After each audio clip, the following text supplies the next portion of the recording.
How's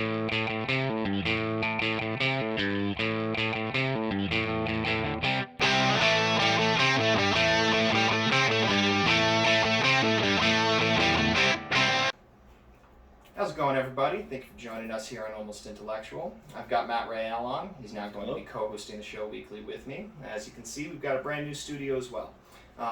We're going to be making a couple changes around here. We're going to be adding a little bit more comedy in and doing a couple skits here and there as well. Matt, you can go ahead and introduce yourself. Hi guys, my name's Matt. You've seen me before. We'll be joining David, and we'll be covering whatever happens throughout the week, and adding a little bit of a comedic twist to it. Maybe not if it's too morbid, but we'll see. I don't know, man. I'm not too afraid of dark comedy. Yeah.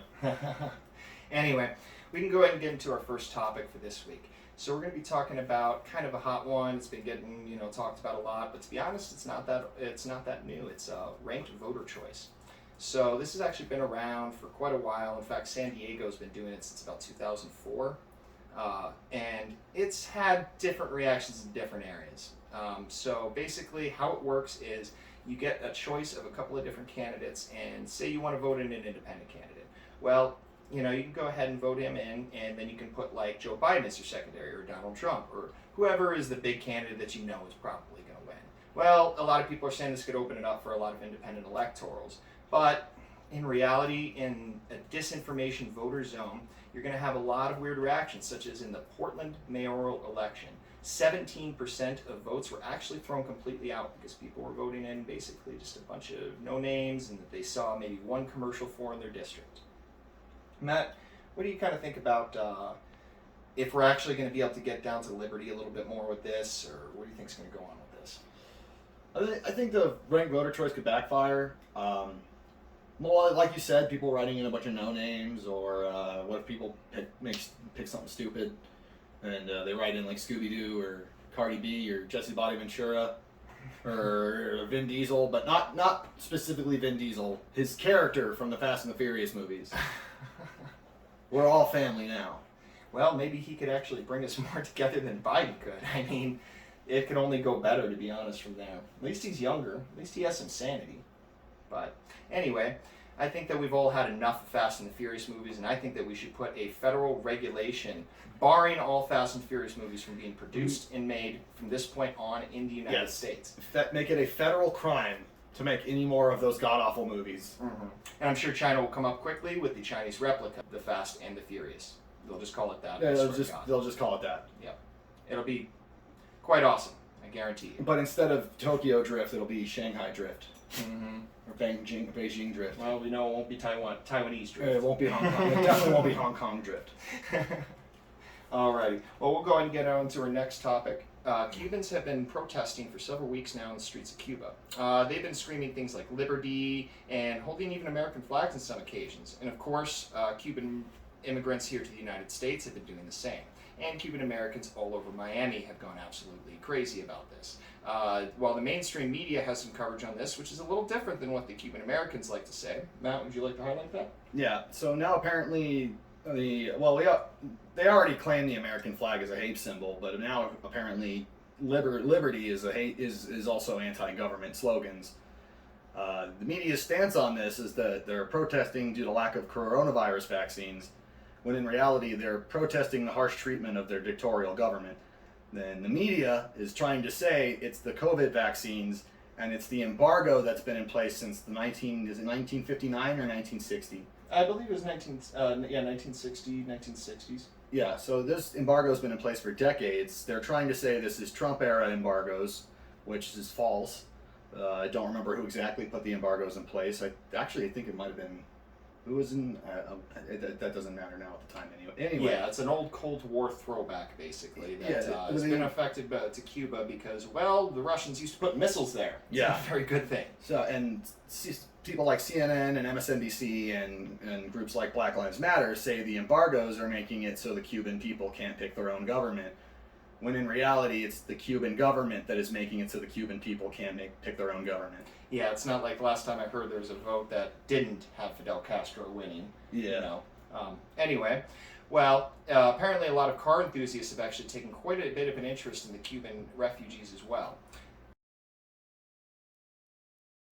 As you can see here, we've actually posted on screen a Cuban refugee in its own form. It needs a lot of work. It needs a lot of time. But these guys are going to spend the money to get this beautiful car restored and back to the United States where it belongs. A quote from them saying, "These cars were built in the United States and they deserve to come back." It's time to bring them home. Mm-hmm. In fact, I believe these cars deserve citizenship before a lot of refugees do. Anyway, on to our next topic. We had the Virgin Galactic launch here in New Mexico recently. It's kind of a local story as the launch site is down in Truth or Consequences, New Mexico. Recently voted as one of the nicest towns to live in New Mexico. Now, that's kind of interesting considering some of your experiences. Yeah, so Truth or Consequences is nice. It's not bad. Elephant Butte's 10 minutes away, but has a high population of meth heads that like to do crazy things when they're bored, like torture animals and rob people. Well, you know, the robbing comes hand in hand with meth heads, but the torturing animals is particularly abhorrent. Yep, I've seen many stories about this, and from years ago. Both of us remember many stories about it, including recently in 2020, where a sheriff was arrested with methamphetamine in his patrol car in the center console. Now, he said, of course, just like everybody says, Of course. it belonged to somebody else. Oh yes, then apparently he just forgot to turn it in as evidence. Wasn't the same sheriff busted with a DUI in like 2009? Yeah, actually he And was. then in 2011 he got busted with meth also? I'm not sure if it was with meth, but he definitely did get charged with drug possession. Yeah. Interesting town. Must be a Seriously. real nice place to live. It's not bad. Like I said, 10 minutes from the Elephant Butte, but, and the water levels are low every other year, so have fun. Well, maybe with the new shuttlecraft made, that's actually making a lot of strides in technological advancement, they'll be able to cheaply send all these meth heads up to the moon and just get rid of them for good. Yeah. I mean, it'd be cheap, we won't even need spacesuits. But anyway, you had a story that you'd like to highlight about the Germans, correct? Oh, yes. Some flooding happened in the Bavarian region of Germany on July 18th, and as of 5 hours ago today, at 3:30 our time, the death toll's risen to 188 people. Now, what kind of, is there any sign of what actually caused this? Just some torrential rain, unexpected weather. Angela Merkel said it's terrifying as the death toll is rising so high. Of course it is. And this is serious. It's never good when people are dying, but I guess they weren't superior at swimming. Thank you for joining us today on Almost Intellectual, and I hope you guys have a good day. Enjoy the end credits there for a little bit of a laughs as well.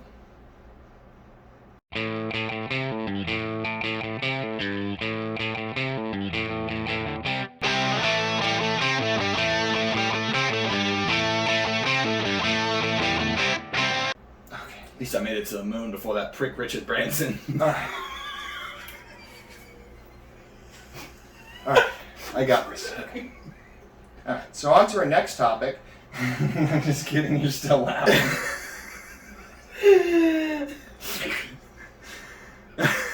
And on to our next topic. Dead kittens. Oh. No, I'm sad. I'm just laughing again. Let's talk about this drowned Germans. That'll cheer me. That's going in the cut. Dead kittens and drowned Germans. Okay, everybody stop. Out that before the rocket was able to launch, the hubcaps were stolen off of it.